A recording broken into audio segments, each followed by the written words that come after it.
Hello everyone, good evening. মই হলো নয়ন sir. আশা কৰিছো তোমালোকে ভালদৰে পঢ়া-শুনাবোৰ কৰি আছা। মই তোমালোকৰ ম্যাথছ ৰিলেটেড যিকোনো ডাউট সলভ কৰিব পাৰে বাবে সদায় সাজু আছো। গতিকে ম্যাথছ ৰিলেটেড যিকোনো ডাউট থাকিলে মোক সুধিব পাৰা। আৰু পৰীক্ষাৰ কাৰণে যিহেতু খুবেই কম দিন আছে, খুব কম সময় আমাৰ হাতত আছে। গতিকে এই দিনকেইটা খুব ভালদৰে কষ্ট কৰা, খুব ভালদৰে ম্যাথছবোৰ কৰা আৰু বাকি সাবজেক্টছবোৰ পঢ়াটো তোমালোকৰ কাৰণে খুবেই জৰুৰী হৈ পৰিছে। হয়নে? যিকোনো বস্তু যদি তোমালোকে বুজি নোপোৱা তেতিয়াহ'লে ৰেকৰ্ডিংটো উলিয়াই ৰেকৰ্ডিংটো চাবা, এবাৰ ক্লিয়াৰ হৈ ল'বা আৰু পুনৰ চেষ্টা কৰিবা। আৰু তাৰ পিছতো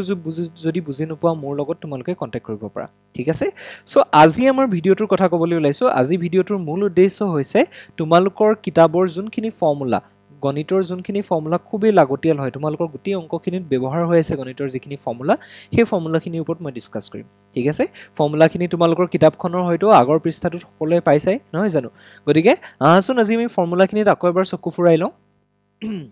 সো আমাৰ কিতাপখনৰ প্ৰথম চেপ্টাৰটোতে আমাৰ কি কৰিছে, ফৰ্মুলাখিনি তোমালোকৰ কাৰণে দিয়া হৈছে। সো প্ৰথম ফৰ্মুলাটো আমাৰ সংখ্যাৰ গসাউ আৰু লসাগুৰ চেপ্টাৰটোৰ, হয়নে?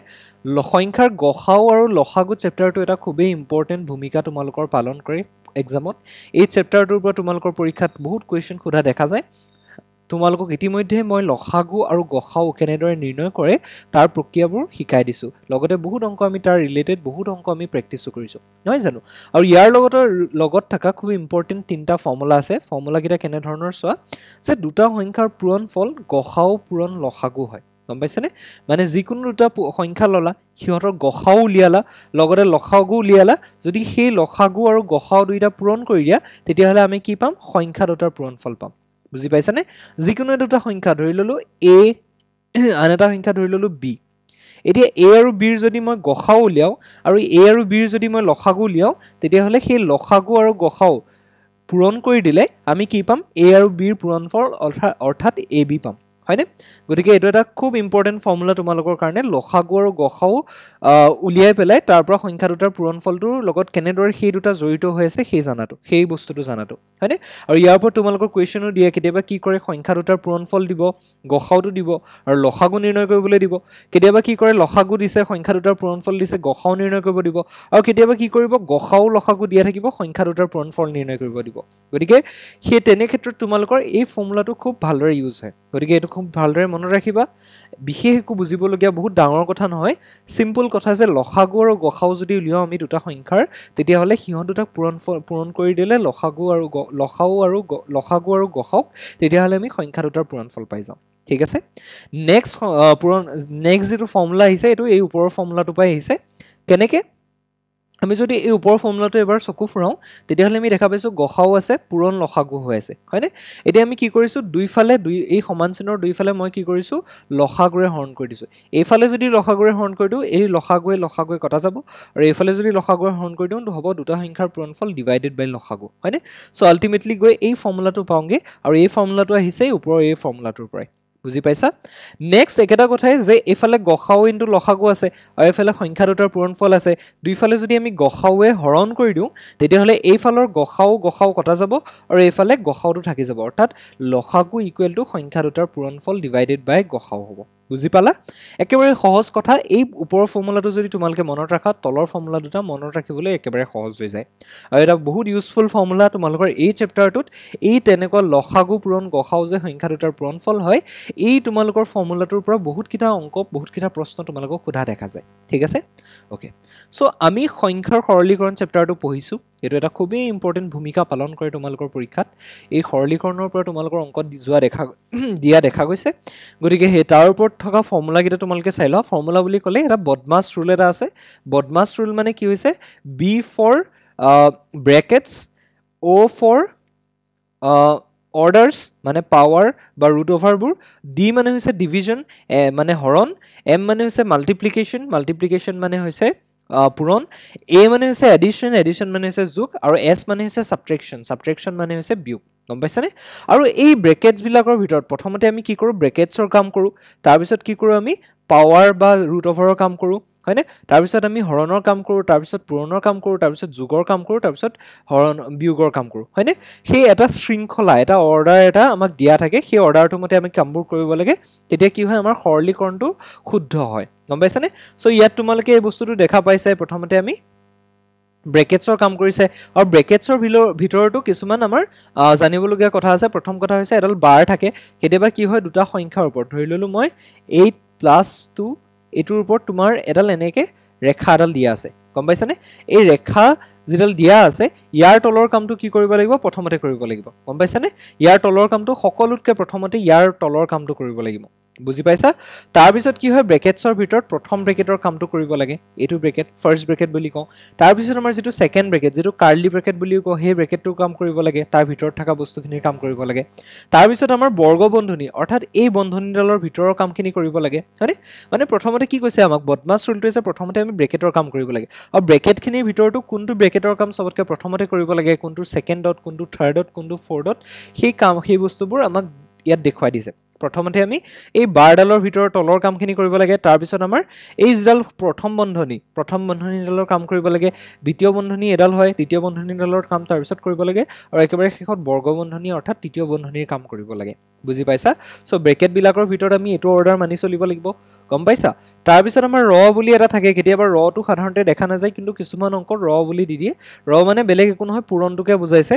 যদিও আমি হৰণ পূৰণৰ আগতেই কৰিব লাগে কিন্তু ৰ যদি থাকে যেটো পূৰণ বুজায় আলটিমেটলি হেতু আমি পূৰণটো আগতে কৰিব লাগে গম পাইছানে হৰণত কিয় আগতে কৰিব লাগে বুজি পাইছা ঠিক আছে তাৰ পিছত আমাৰ হৰণৰ কাম তাৰ পিছত পূৰণৰ কাম তাৰ পিছত যোগৰ কাম তাৰ পিছত বিয়োগৰ কাম তেনেকৈ কৰিব লাগে গতিকে কোনোবাই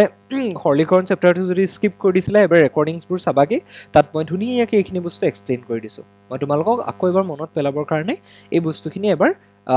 কৈ দিছো ঠিক আছে এতিয়া যদি চাও ইয়াত আমাৰ প্লাস এটো পূৰণ চিন দেই এটো কোনোবাই হেব পাৰে যে প্লাস x প্লাস আছে নহয় আসলতে প্লাস পূৰণ প্লাস হলে সদায় প্লাস হয় এটো কথা মনত ৰাখিবা মানে যোগ পূৰণ যোগ হলে সদায় যোগে হ'ব আৰু যোগ পূৰণ বিয়োগ হলে সদায় বিয়োগ হ'ব বিয়োগ পূৰণ যোগ হলে সদায় বিয়োগ হ'ব আৰু বিয়োগ পূৰণ বিয়োগ হলে আকৌ যোগ হৈ যাব গম পাইছানে এটো আমি কওঁ প্লাসে প্লাসে প্লাস প্লাসে মাইনাসে মাইনাস মাইনাসে প্লাসে মাইনাস আকৌ মাইনাসে মাইনাসে কি হ'ব প্লাস হ'ব ওকে এটো সাধাৰণতে অংক কৰোতে তোমালোকৰ ব্যৱহাৰ হয় এখিনি বস্তু তোমালোকে অংক কৰিলে গম পাবা এখিনি বস্তু কেনে ধৰণে আমি ব্যৱহাৰ কৰো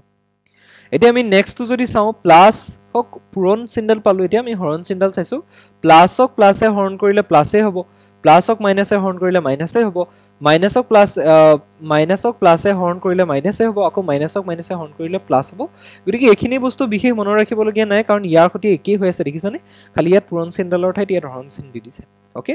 ঠিক আছে সো আমি নেক্সট পৰিমিতি চেপ্টাৰটো এটা খুবেই ইম্পৰ্টেন্ট চেপ্টাৰ এটো চেপ্টাৰৰ পৰা তোমালোকৰ খুব ধুনীয়া ধুনীয়া অংক কিছুমান দিয়া দেখা যায় গতিকে পৰিমিতি চেপ্টাৰটো যদি চাবলৈ যাওঁ ইয়াত থকা ফৰ্মুলাখিনি সব প্ৰথমতে আয়ত ক্ষেত্ৰৰ কালি দিয়া আছে দিশ পূৰণ প্ৰস্থ যিকোনো এটা আয়তৰ দিশ আৰু প্ৰস্থ যদি আমি পূৰণ কৰি দিও আয়তটোৰ ক্ষেত্ৰফল পাই যাওঁ মানে আয়তটো কিমান ঠাই ঘূৰি আছে আমি হেতু পাই যাওঁ ওকে আয়তৰ পৰিসীমাৰ ফৰ্মুলা দি আছে 2 পূৰণ দিশ যোগ প্ৰস্থ এটো কৰিলে আমি কি পাওঁ আয়তৰ পৰিসীমা অৰ্থাৎ আয়তৰ চাৰিওটা বাহুৰ যোগফলনটো আমি পাই যাওঁ গম পাইছা তাৰ পিছত আয়ত ক্ষেত্ৰৰ কৰ্ণ গতিকে আয়ত ক্ষেত্ৰৰ কৰ্ণ বুলি ক'লে এটো ধৰিলো আয়ত বুলি ধৰি ললো ওকে ইয়াৰ কৰ্ণ বুলি ক'লে ইয়াৰ বিপৰীত শীৰ্ষবিন্দু দুটা যদি যোগ দি দিও আমি এনেকে কানেক্ট কৰি দিও বিপৰীত শীৰ্ষবিন্দু দুটা এফালৰ এই বিপৰীত শীৰ্ষবিন্দু দুটা যদি কানেক্ট কৰি দিলো এডালডাল কি হয় কৰ্ণ হৈ যায় আৰু আয়তৰ কৰ্ণৰ দৈৰ্ঘ্যটো আমি কেনেকৈ নিৰ্ণয় কৰিব পাৰো জানানে আমি সিম্পলি ৰুট ওভাৰডাল দিব লাগে দিশটো যেটো থাকে আয়তৰ হেতুক স্কয়াৰ কৰিব লাগে প্লাস প্ৰস্থ থাকিলে হেতুক স্কয়াৰ কৰি দি দুইটাক যদি যোগ কৰি দিও আমি তেতিয়া কি পাই যাওঁ আয়তৰ কৰ্ণডাল পাই যাওঁ ওকে সিম্পল কথা তোমালকে ফৰ্মুলাটো অংক কৰোতে ব্যৱহাৰ হ'ব নেক্সট হৈছে বৰ্গক্ষেত্ৰৰ কালিৰ কথা কৈ দিছে বাহু স্কয়াৰ বাহু এটাৰ দৈৰ্ঘ্যটোক যদি আমি স্কয়াৰ কৰি দিও তেতিয়া হলে বৰ্গক্ষেত্ৰৰ কালি পাই যাওঁ পৰিসীমা 4 * বাহু 4 লগত বাহুটো পূৰণ কৰিলে আমি কি পাই যাওঁ পৰিসীমা পাই যাওঁ ওকে কৰ্ণ দিছে বৰ্গক্ষেত্ৰৰ কৰ্ণৰ ফৰ্মুলাটো একেবাৰে সহজ এটা ফৰ্মুলা বৰ্গক্ষেত্ৰৰ কৰ্ণৰ দৈৰ্ঘ্যটো সদায় √2 * বাহু এটাৰ দৈৰ্ঘ্য হয় গম পাইছানে বৰ্গৰ চাৰিটা বাহু সমান হয় গতিকে বৰ্গক্ষেত্ৰৰ যদি কৰ্ণডাল আমি নিৰ্ণয় কৰিবলৈ যাওঁ কৰ্ণডালৰ দৈৰ্ঘ্যটো নিৰ্ণয় কৰিবলৈ যাওঁ তেতিয়া হলে আমি কি কৰো √2 লগত বাহুটো পূৰণ কৰি দিও তেতিয়া আমি বৰ্গক্ষেত্ৰৰ কৰ্ণ পাই যাওঁ ওকে তাৰ পিছত ত্ৰিভুজৰ কালি সূত্ৰ দিছে এটা খুবেই ইম্পৰ্টেন্ট ফৰ্মুলা এটা এটো ত্ৰিভুজৰ কালি সূত্ৰটো এনেকুৱা ধৰণৰ ত্ৰিভুজৰ কালিত কি দিছে হাফ ইনটু ভূমি পূৰণ উন্নতি হয় গম পাইছানে ত্ৰিভুজ এটাৰ কালি নিৰ্ণয় কৰিবলৈ হলে আমি কি কৰিব লাগিব হাফেৰে ভূমি হাফ ইনটু ভূমি পূৰণ উন্নতি কৰিব লাগিব এতিয়া উন্নতি বুলি ক'লে কোনডাল বুজাইছে মই দেখুৱাই দিছো ধৰি লোৱা এটো এটা ত্ৰিভুজ গম পাইছা এইটো এটা ত্ৰিভুজ ভূমি বুলি ক'লে এই তলৰ ফালৰ যিডাল বাহু এই বাহুডালক বুজাব আৰু উন্নতি বুলি কোৱাৰ লগে লগে এই বাহু ভূমিৰ বিপৰীত শীৰ্ষবিন্দুৰ পৰা ভূমিলৈ এডাল লম্ব অংকন কৰি দিয়া এই যিডাল লম্ব অংকন কৰিছা এডালৰ নামেই হৈছে উন্নতি এডালক আমি উচ্চতা বুলিও কওঁ লম্ব বুলিও কওঁ সো সিম্পল কথা আমি যদি এডাল আমাৰ এডালৰ দৈৰ্ঘ্যটো আমি জানো আৰু এই ভূমিৰ দৈৰ্ঘ্যটো যদি আমি জানো তেতিয়াহ'লে হাফ ইনটু ভূমি পূৰণ উন্নতি কৰি দিলে আমি কি পাম ত্ৰিভুজটোৰ কালি পাই যাম ঠিক আছে এতিয়া ভৰ দৈৰ্ঘ্য সময় টকা ক্ষমতা ইত্যাদিৰ পৰিমাপত সংখ্যাৰ ব্যৱহাৰ যেটো চেপ্টাৰ আছে তাৰ ফৰ্মুলা কিটা চাও এটো এটা ইম্পৰ্টেন্ট চেপ্টাৰে হয় ইয়াৰ ঐকিক ফৰ্ম প্ৰণালী বুলি কৈছে এটোত আমাৰ প্ৰথম এটা সামগ্ৰীৰ মান কি হয় প্ৰদত্ত সংখ্যক বস্তুৰ মান ডিভাইডেড বাই বস্তুৰ সংখ্যা গম পাইছানে বস্তু এটাৰ মান যদি ধৰি ললো 10 টকা তেনেকুৱা 10টা বস্তু আছে তাৰ মানে কি 10 পূৰণ 10 হয়নে প্ৰদত্ত বস্তুৰ মান 10টা পূৰণ 10টা বস্তুৰ দাম 100 টকা হ'ল আৰু তাক বস্তুৰ সংখ্যাৰে পূৰণ কৰি দিলে হৰণ কৰি দিলে আমি কি পাম এটা বস্তুৰ সামগ্ৰীৰ মানটো আমি পাই যাম গম পাইছানে যেটা বস্তু থাকে গুটেখিনিৰ ধৰি লোৱা আমি মানটো জানো আৰু বস্তুৰ সংখ্যাটো জানো তেতিয়াহলে সেই গুটেখিনি বস্তুৰ যেটো দাম হেতুক যদি আমি বস্তুৰ সংখ্যাৰে হৰণ কৰি দিও তেতিয়াহলে এটা সামগ্ৰীৰ দাম কিমান হেতু আমি পাই যাম ওকে নিৰ্ণয় সংখ্যক বস্তুৰ মান সো সিম্পলি এই ফৰ্মুলাটোৰ পৰা এই ফৰ্মুলাটো পাইছে আমি যদি ইয়াত কি কৰো এই বস্তুৰ সংখ্যাটোক নিৰ্ণয় বস্তুৰ সংখ্যা এটা বস্তুৰ মান ওকে হেতুৱে কৈছে এই বস্তুৰ সংখ্যাটোক যদি আমি সমান চিনৰ এই ফাললৈ লৈ আহো তেতিয়া কি হ'ব এটা সামগ্ৰীৰ দামৰ লগত এই বস্তুৰ সংখ্যাটো পূৰণ হৈ গলে আমি কি পাম প্ৰদত্ত সংখ্যক বস্তুৰ মান পাই যাম কিমানটা বস্তু আমাৰ আছে হেতু আমি পাই যাম ওকে সো সিম্পল এটো ফৰ্মুলা ইয়াৰ পৰা আহিছে তাৰ পিছত লাভ লোকসান এটা ইম্পৰ্টেন্ট চেপ্টাৰ এটা ইম্পৰ্টেন্ট ভূমিকা পালন কৰে তোমালোকৰ পৰীক্ষাত লাভ লোকসান চেপ্টাৰটো তোমালোকে ডেইলি লাইফৰ লগত নিজকে এটো বস্তুটো তোমালোকে ৰিলেট কৰি চাব পাৰা যদি বেচা দাম কিনা দামতকৈ বেছি হয় তেন্তে কি হয় লাভ হয় গম পাইছানে আৰু লাভটো আমি বেচা দামৰ পৰা কিনা দামটো বিয়োগ কৰি পেলাই পাওঁ সো বেচা দাম বুলি ক'লে তোমালোকে ধৰি লোৱা 100 টকাত বস্তু এটা কিনি আনিছা এটা পুতলা কিনি আনিলা 100 টকাত হেতু আনি পেলাই কি কৰিলা নিজৰ ভাইটিকটো নেবেচা বাৰু ধৰি লোৱা কাখৰ ঘৰৰ লৰাটোক তুমি 130 টকাত বেচি দিলা তেতিয়া কি হ'ব তুমি যেটো দামত কিনি আনিছিলা মানে তোমাৰ পকেটৰ পৰা যেটো টকা খৰচ হৈছিল তাতকে বেছি টকাত তুমি কি কৰিলা বেছি দিলা বেলেগক মানে তুমি তোমাৰ পকেটলৈ আহা পইচাটো তোমাৰ পকেটৰ পৰা খৰচ হোৱা পইচাতকে বেছি মানে বেচা দামটো কিনা দামতকে বেছি সো obviously তোমাৰ লাভ হ'ল হয়নে ৰিলেট কৰি চাব পাৰা তুমি চকলেট এটা 2 টকা আনিলা বন্ধুটোক কি কৰিলা 4 টকাত বেচি দিলা 4 টকীয়া চকলেট বুলি সো তাৰ মানে কি হ'ল তোমাৰ 2 টকা এটা এক্সট্ৰা লাভ হ'ল 2 টকা এটা এক্সট্ৰাকে তুমি পাই গলা হয়নে গতিকে বেচা দামৰ পৰা যেতিয়া কিনা দামটো ডাঙৰ হয় তেতিয়া কি হয় লাভ হৈ যায় সো আলটিমেটলি আমি ডেইলি লাইফত এটো ব্যৱহাৰ কৰিয়ে থাকো হয়নে সো বেচা দামৰ পৰা যদি আমি কিনা দামটো বিয়োগ কৰি দিও তেতিয়াহলে কেই টকা লাভ হৈছে এটা আমাৰ ওলাই যায় প্ৰথম কথা হ'ল বেচা দামটো যদি কিনা দামতকৈ বেছি হয় মানে তুমি যেটো দামত কিনিছা তাতকৈ যদি বেছি দামত বেছি দিয়া তেতিয়াহলে তোমাৰ কি হয় লাভ হয় প্ৰথম কথা আৰু লাভটো কেনেকৈ আমি নিৰ্ণয় কৰো বেচা দামটোৰ পৰা আমি কিনা দামটো বিয়োগ কৰিলে আমি লাভ পাই যাম কিমান লাভ হৈছে এটা আমাৰ ওলাই যাব ওকে সো প্ৰথম ফৰ্মুলা দ্বিতীয় ফৰ্মুলাটো হৈছে তুমি বেচা দামটো যদি কিনা দামতকৈ কম হৈ যায় মানে তুমি যিমান টকাত তুমি বস্তু এটা ধৰিলা 100 টকাত কিনিলা আনি পেলাই তুমি কি কৰিলা ওচৰৰ লৰাটোক তুমি 80 টকাত বেচি দিলা মানে তুমি যিমান টকা তোমাৰ পকেটৰ পৰা খৰচ হৈছিল তাতকৈ কম টকাত তুমি পকেটত তোমাৰ কম টকাহে সোমালে মানে তুমি কিনা দামতকৈ বেচা দামটো কি হয় কমি গল মানে যিমানটো টকাত কিনি আনিছিলা তাতকৈ কম টকাত কাবাক বেচি দিলা তাৰ মানে কি হ'ল তোমাৰ লোকসান হ'ল তোমাক কোনোবাই গালি পাৰিব তই লোকসানত কিয় বেচিলি হয় নহয় হেতু তোমালোকে ডেইলি লাইফত পাই আছে যে তুমি কিবা এটা বস্তু কিনি আনি যদি তাতকৈ কম দামত কাবাক দি দিয়া তেতিয়াহলে তোমাৰ লোকসান হৈ আছে ওকে সো হেতু কথাই কৈছে কি বেচা দামটো সদায় লেছ দেন যদি কিনা দাম হয় তেন্তে লোকসান হয় আৰু লোকসানটো কেনেকৈ নিৰ্ণয় কৰো কিনা দামৰ পৰা বেচা দামটো বিয়োগ কৰি দিওঁ মনত ৰাখিবা এইটো বস্তু খুবেই ইউজ হৈ থকা বস্তু এটা প্ৰকৃত কিনা দাম বুলি ক'লে মুঠ বিনিয়োগ মানে বস্তু কিনাৰ বাবে পৰিশোধ কৰা ধন প্লাস শীৰ্ষস্থ ব্যয় ওকে সো এটো কিনা দাম বুলি ক'লে তোমাৰ কেতিয়াবা কি হয় তোমালোকৰ বস্তু এটা কিনিলা কিনিবলৈ তাৰ লগত ৰিলেটেড কিবা কিছুমান খৰচ হৈ যায় তোমাৰ পকেটৰ পৰা যায় ধৰিলা তুমি গাড়ী এখন কিনিলা গাড়ীখনৰ কন্ডিশনটো ইমান ভাল নাছিল তুমি তাৰ 2000 টকা গাড়ীখনৰ কন্ডিশনটো ঠিক কৰিবৰ কাৰণে ব্যৱহাৰ কৰিলা হয়নে 2000 টকা ব্যয় কৰিলা তাৰ মানে কি গাড়ীখনৰ নামত তোমাৰ কিনা দামটো তেতিয়া সেই 2000 টকা যেটো খৰচ কৰিছা গাড়ীখন ঠিক কৰাৰ নামত হেতু গাড়ীখন কিনা দামৰ লগতে যোগ হৈ যায় বুজি পালা ঠিক আছে এইকেইটাই ফৰ্মুলা বিশেষ একো ফৰ্মুলা নাই তোমালোকে অংকখিনি খালি প্ৰেক্টিস কৰিব লাগে ফৰ্মুলা কিটা মনত ৰাখি ওকে নেক্সট যদি যাও সূক্ষ্ম কোণৰ কথা কৈছে আমি সকলোৱে জানো 0 ডিগ্ৰীতকৈ কম হলে 90 ডিগ্ৰীতকৈ সৰু হলে 0 ডিগ্ৰীতকৈ যদি ডাঙৰ হয় 90 ডিগ্ৰীতকৈ যদি কম হয় এটা সূক্ষ্ম কোণ বুলি কওঁ 90 ডিগ্ৰী বুলি ক'লে এটা কথা মনত ৰাখিবা তোমালোকৰ তোমালোকৰ কিতাপৰ যিটো চুক থাকে সেই চুকটোৱে 90 ডিগ্ৰী সো তাতকে কম দৈৰ্ঘ্য কম মাপৰ যদি এটা কোণ পোৱা আৰু হেতু 0 ডিগ্ৰীতকৈ যদি ডাঙৰ হয় তেতিয়া হলে সূক্ষ্মকোণ কৈ দিব পাৰা ওকে সমকোণ বুলি ক'লে তোমালোকৰ কিতাপৰ চুকটো কথা ভাবা কিতাপখনৰ যিটো চুক সেই চুকটোৱে হৈছে কি হয় সমকোণ এটা ওকে সমকোণৰ বেলেগ একো ভাবিবলগীয়া নাই তোমালোকৰ কিতাপৰ চুকটোৱে আমি সমকোণ বুলি গণ্য কৰিব পাৰো নেক্সট এটো স্থূলকোণ দিছে অৰ্থাৎ কিতাপৰ চুকটোতকৈ যদি ডাঙৰ হয় মানে 90 ডিগ্ৰীতকৈ যদি ডাঙৰ হয় আৰু 180 ডিগ্ৰী অৰ্থাৎ এডাল সৰল ৰেখাতকৈ যদি সৰু হয় কোনটো সৰল ৰেখাডাল হলে এডাল 180 ডিগ্ৰী হয় এটো আছে পিছত সো তাতকৈ যদি সৰু হয় এটো এটা কি হয় স্থূলকোণ হয় আৰু যদি এডাল দুডাল ৰেখাখণ্ডই এটা বিন্দুৰ পৰা ধৰি লোৱা আমি দুডাল ৰেখাখণ্ড লিয়াছে আৰু সেই দুডাল ৰেখাখণ্ডই যদি এডাল সৰল ৰেখাৰ সৃষ্টি কৰে অৰ্থাৎ এডাল ষ্ট্ৰেইট লাইন এডাল সিধা ৰেখাৰ সৃষ্টি কৰে তেতিয়া এটা সৰল ৰৈখিক কোণৰ সৃষ্টি হয় আৰু হেতু কিমান ডিগ্ৰী হয় 180 ডিগ্ৰী হয় বুজি পালা আকৌ যদি কোণটো 180 ডিগ্ৰীতকৈ ডাঙৰ হৈ যায় আৰু একেবাৰে তাৰ এই নিজৰ আৰম্ভণি স্থানৰ পৰা যদি মিলি নাযায় মানে অৰ্থাৎ 180 ডিগ্ৰীতকৈ ডাঙৰ হৈছে আৰু এডাল বাহি গৈ ইয়াৰ সৈতে মিলি যোৱা নাই তাৰ মানে কি 180 ডিগ্ৰীতকৈ ডাঙৰ আৰু 360 ডিগ্ৰীতকৈ যদি সৰু হয় কোণটো তেতিয়া হলে কি হ'ব হেতু এটা প্ৰবৃদ্ধ কোণ বুলি আমি ক'ব পাৰো ঠিক আছে ওকে আকৌ এটো এটা সম্পূৰ্ণ কোণ অৰ্থাৎ যিখিনিৰ পৰা ষ্টাৰ্ট হৈছে ৰেখাখণ্ডডাল ধৰি ললে এটো বিন্দু হৈছে ৰেখাখণ্ডডালৰ ষ্টাৰ্টিং পইণ্ট আৰু এটো বিন্দুৰ পৰা এপাক ঘূৰি আহি আকৌ এডাল আহি পেলাই ইয়াতে লগ লাগিছে তাৰ মানে কি 360 ডিগ্ৰী কোণ কৰিছে বুজি পালা হেতু সম্পূৰ্ণ কোণ বুলি কৈছে পূৰক কোণ বুলি কৈছে যেতিয়া দুটা কোণৰ যোগফল 90 ডিগ্ৰী হয় এই দুটা কোণ একেলগে লাগিও থাকিব পাৰে বা নালাগেকেও থাকিব পাৰে যদি দুটা কোণৰ যোগফল 90 ডিগ্ৰী হয় তেতিয়া হলে এটো ডাইৰেক্টলি পূৰক কোণ বুলি ক'ব পাৰা সম্পূৰক কোণ হৈছে যদি দুটা কোণৰ সমষ্টি যদি 180 ডিগ্ৰী হয় তেতিয়া এটা সম্পূৰক কোণ হয় হেতু কোণ দুটা সম্পূৰক হয় ওকে তাৰ পিছত সন্নিহিত কোণ হৈছে যেতিয়া দুটা কোণৰ এটা সাধাৰণ বাহু থাকে এনেকুৱা ধৰণৰ কোণবোৰ দেখিছা এই দুটা কোণৰ এটা সাধাৰণ বাহু আছে এই বাহুটো হয়নে গতিকে এটো হৈছে সন্নিহিত কোণ এইকিটা ঠিক আছে তাৰ পিছত সাপ্লিমেন্টাৰী এংগলছ বা ৰৈখিক কোণৰ জোৰ বুলি কেতিয়া কয় যেতিয়া কোণ দুটা সন্নিহিত হয় লগতে সিহঁতৰ যোগফলটো 180 ডিগ্ৰী হয় ওকে তেতিয়া আমি ৰৈখিক জুৰীয়া কোণ বুলি কওঁ কোণ দুটাক বিপৰীত কোণৰ কথা কৈছে বিপৰীত কোণ হৈছে এনেকৈ যেতিয়া তোমালোকে দুডাল ৰেখা কটাকটি কৰিব তেতিয়া হলে এই ফালৰ উৎপন্ন হোৱা কোণটো আৰু এই ফালৰ উৎপন্ন হোৱা কোণটো এই দুটা বিপৰীত হৈ আছে পৰস্পৰ এই কোণ দুটা সমান হয় আৰু সিহঁতকে বিপৰীত কোণ বুলি কোৱা হয় তাৰ পিছত তোমালোকৰ ইয়া দৈৰ্ঘ্য পৰিমাপৰ ৰূপান্তৰৰ কিছুমান তোমালোকক ফৰ্মুলা দিয়া আছে এইখিনি তোমালোকে যিমানখিনি পাৰা মনত ৰাখিবা খুব ইম্পৰ্টেন্ট তোমালোকৰ ভৱিষ্যতে এই বস্তুবোৰ লাগি থাকিব গতিকে এই ফৰ্মুলাখিনি মই খুব ইম্পৰ্টেন্ট বুলি কৈছো তোমালোকে এই বস্তুখিনি নিজে চাবা এবাৰ ঠিক আছে দিয়া আছে ইয়াত কিলোমিটাৰ মানে 10 হেক্টৰমিটাৰ 1 কিলোমিটাৰ মানে 1000 মিটাৰ যেটো এটা খুব বহুলভাৱে ব্যৱহাৰ হৈ থকা এটা ফৰ্মুলা তোমালোকক লাগিয়ে থাকে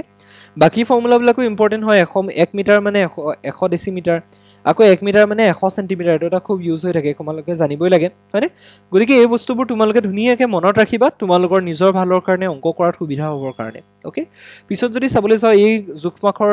এককখিনিৰ মাজৰ সম্বন্ধবোৰ জানাটো খুবেই দৰকাৰী হয় এইখিনিও মনত ৰাখিবা 1 ফুট মানে 12 ইঞ্চ ওকে তাৰ পিছত কিলোলিটাৰৰ কথা কৈছে 1 কিলোলিটাৰ মানে 1000 লিটাৰ বুজি পাইছা